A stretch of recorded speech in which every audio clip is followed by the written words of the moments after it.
a été nouveau, ouais, ça c'est clair. Pour des raisons financières et pour capitaliser et construire des compétences pour l'avenir. On a préféré le faire nous-mêmes. On a 3 deadlines en vrai. Attention! Il y a la mise à l'eau vendredi 22, ça c'est le gros morceau. Niveau timing, dans 20 minutes, il faudrait qu'on soit dans l'eau. Mettre en route le bateau pour pouvoir naviguer et surtout que le bateau soit prêt et plus en chantier pour le baptême du 5 avril. Allez, on lève.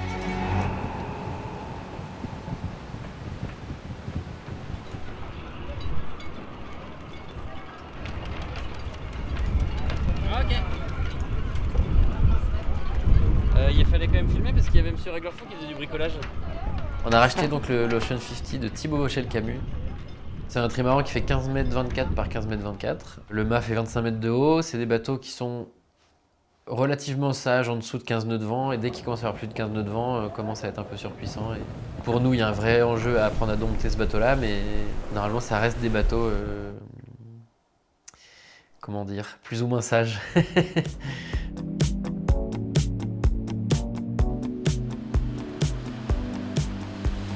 Effectivement, le bateau était déjà bleu quand on l'a récupéré. On a fait quelques courses l'été dernier, mais on a quand même tout poncé. On est revenu au matériau brut pour se réapproprier ce bateau de A à Z.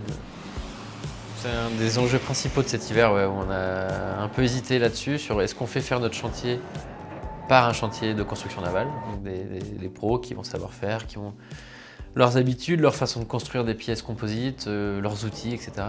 Et ça nous coûtait plus cher et on a décidé de le faire nous-mêmes. Donc on a mis le bateau dans un hangar, on a loué un hangar vide et on s'est retrouvés comme des poules devant un couteau avec notre Ocean 50 là-dedans.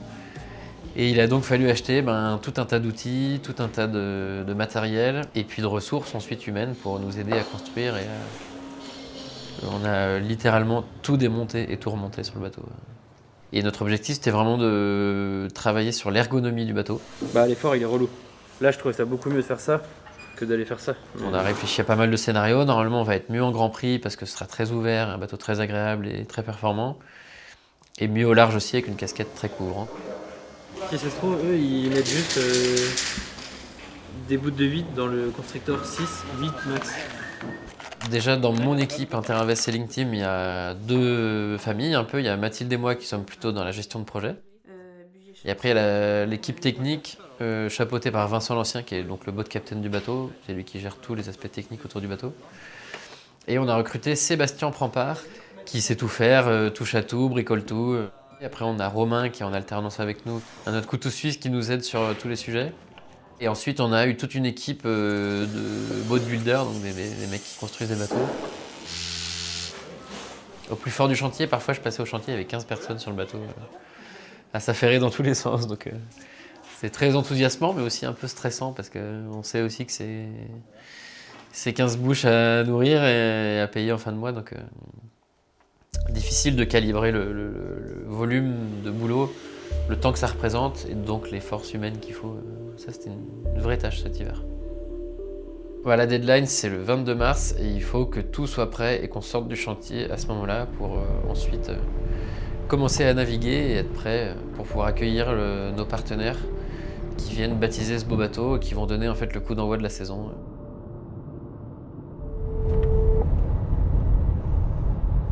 Ouais Vincent, je me posais une question. Rapport au voile. Quand je passe la porte de la maison, souvent le soir je suis épuisé, quoi. J'ai passé 3 heures de route à passer plein de coups de fil, tout le reste du temps à bricoler, à décider des trucs, à courir. Ça, je peux te gager des télés.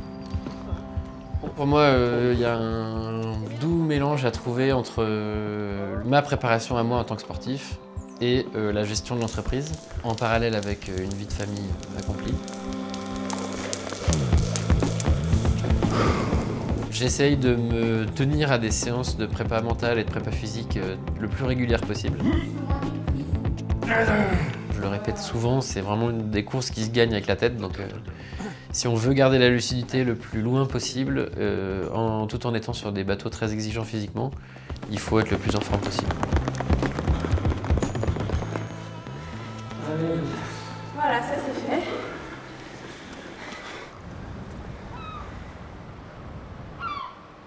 Voilà, il faut se mettre à jour sur la to-do list parce qu'il y a plein de dossiers ouverts, pas fermés, plein de choses à finir avant la mise à l'eau.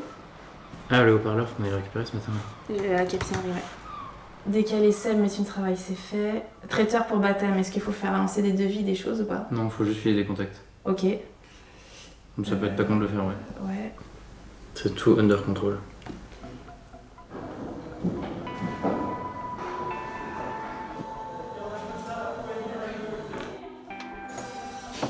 Faut mettre une flèche comme ça. Donc là, Vincent, il bosse énormément, il a beaucoup de pression, je pense. Même si j'essaye de pas lui en mettre concrètement, mais en fait, elle vient toute seule puisqu'on a des deadlines et qu'il y a des tâches à faire. Et quand ça avance pas, c'est quelqu'un qui est très appliqué, donc il a tendance aussi à se mettre un peu de pression. Y'a rien de très grave. Faut juste pas se mettre en vrac. J'essaye de progresser en management. C'est pas une notion que j'ai du tout apprise à l'école ou quoi, donc c'est pas toujours évident. J'essaye donc de mettre en place des choses avec Vincent et avec tout le monde pour être le plus sympa possible et le plus efficace possible, mais je suis assez convaincu que c'est la même chose.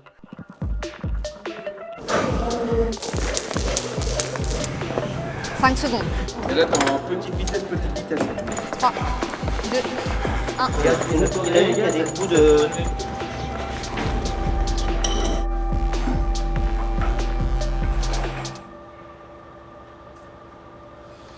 C'est mort, effectivement, s'il est déjà midi, il faut qu'on remette tout dans le camion. Archivage, archivage, archivage. Là-dedans, ok. Ça non, ça non. Duster, ça va venir. Vas-y, go!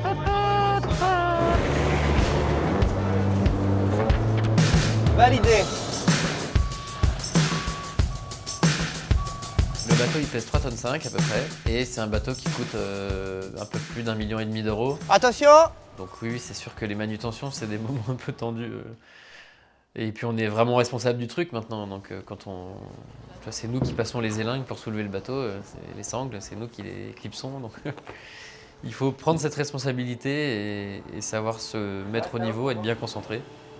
J'avais grande confiance en mon équipe technique avec son chef, Vincent Lancien, avec qui je bosse depuis mes débuts en course au large. On n'a pas le temps, je pense, Mathieu. Ok. Bon bah on va dans l'eau alors.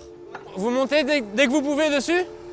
On était effectivement un peu short timing et je pense qu'il y a on a raté quand même un peu un briefing où on était censé avoir tous un rôle un peu précis. Puis en fait, ça s'est accéléré. Allez!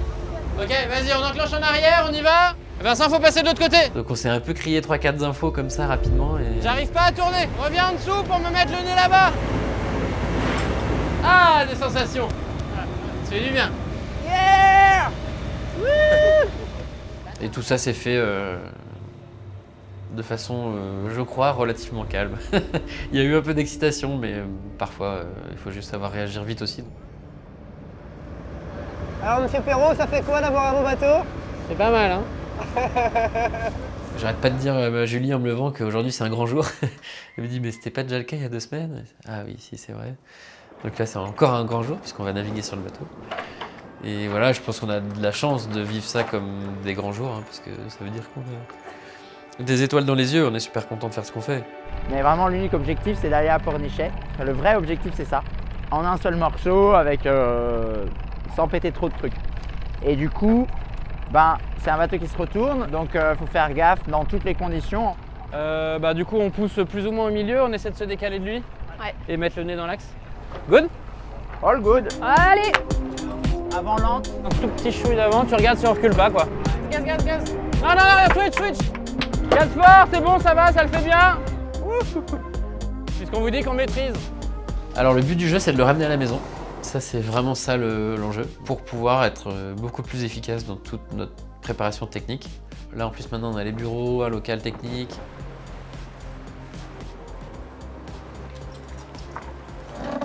Oh là là, on est à la maison. Ah putain, ça fait plaisir. Et ben moi je suis trop contente d'être à la maison. Bienvenue à la maison, petit bateau. Champagne.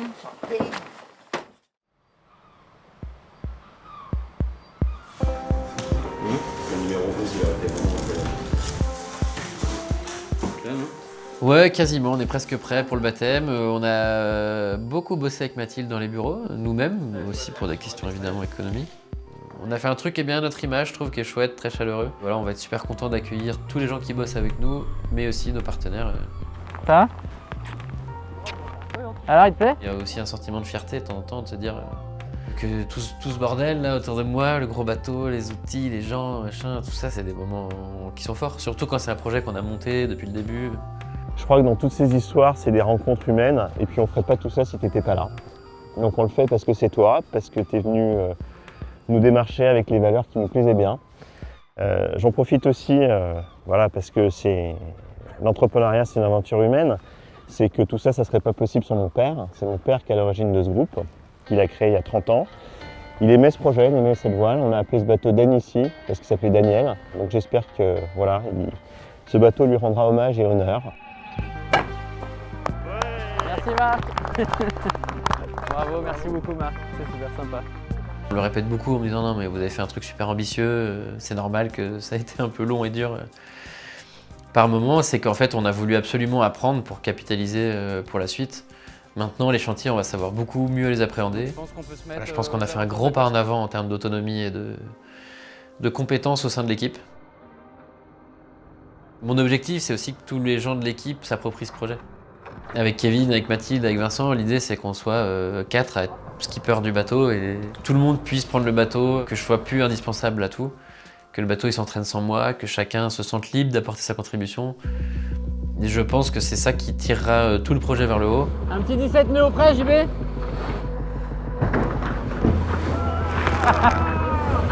là c'est les jolies conditions du mois d'avril, c'est pas le départ au mois de novembre. Alors, hier j'avais un échange avec un journaliste qui disait alors tu dois être super content, ta première année en Ocean 50 elle est super dense, il y a plein de courses, tu vas pouvoir vraiment t'éclater dans le circuit, etc. Oui, c'est une certitude. Après moi je suis aussi un peu impressionné par la densité du calendrier. Ah, Jérôme à la barre à plus de 20 nœuds. Il y a plein de découvertes, il y a plein de nouvelles choses. Ça va être haletant et super excitant mais aussi très intense et c'est top.